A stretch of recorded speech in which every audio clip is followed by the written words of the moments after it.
అదే RTV app వార్తల్ని క్షణాల్లో చదివే అవకాశం ఉంటుంది. ఒక న్యూస్ పేపర్, ఒక టెలివిజన్ ఛానల్ మీ చేతుల్లో ఎప్పుడూ ఉంటాయి. ఆశీస్సులతో ఘనమైనటువంటి విజయం సాధించాం.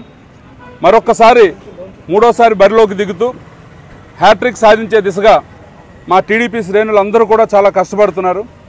అనేక రకమైనటువంటి సమస్యలతో ఉన్నటువంటి ఈ నియోజకవర్గానికి అనేక రకాలైనటువంటి పరిష్కారాలు చూపించినటువంటి అనుభవం మాకుంది.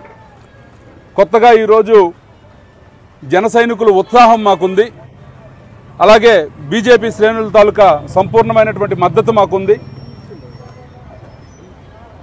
గతంలో ఉన్నటువంటి అనేక సందర్భాల్లో మీ అందరికీ తెలియజేసినట్లే 2014 నుంచి 2019 వరకు ఇచ్చాపురం నియోజకవర్గానికి ఒక స్వర్ణ యుగమని మనం అనుకోవాల్సినటువంటి అవసరం ఉంది. ఎందుకంటే ఆ రోజు కంప్లీట్ చేసినటువంటి బ్రిడ్జిలు కానీ, ఇరిగేషన్ ప్రాజెక్టుల మీద తెచ్చినటువంటి కార్యక్రమాలు కానీ, అలాగే మత్స్యకార సోదరులకు కానీ, ఇక్కడ ఉన్నటువంటి మైనారిటీ సోదరులకు కానీ, ఇలా ప్రతి ఒక్క వర్గానికి కూడా న్యాయం చేకూరుస్తూ సంక్షేమం, అభివృద్ధి రెండు కళ్ళలాగా ఆ రోజు ముందుకు తీసుకెళ్లినటువంటి సందర్భం.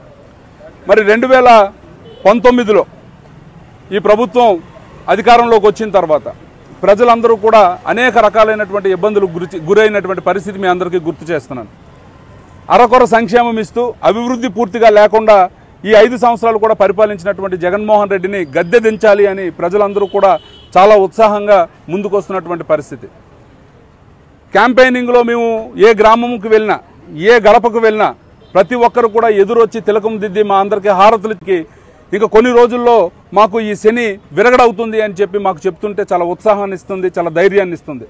ఖచ్చితంగా మేమందరం కూడా ఈరోజు జనసేన అయితేనేమి, తెలుగుదేశం పార్టీ అయితేనేమి, బీజేపీ పార్టీ అయితేనేమి ఉమ్మడిగా మేమందరం కూడా కృషి చేస్తాం.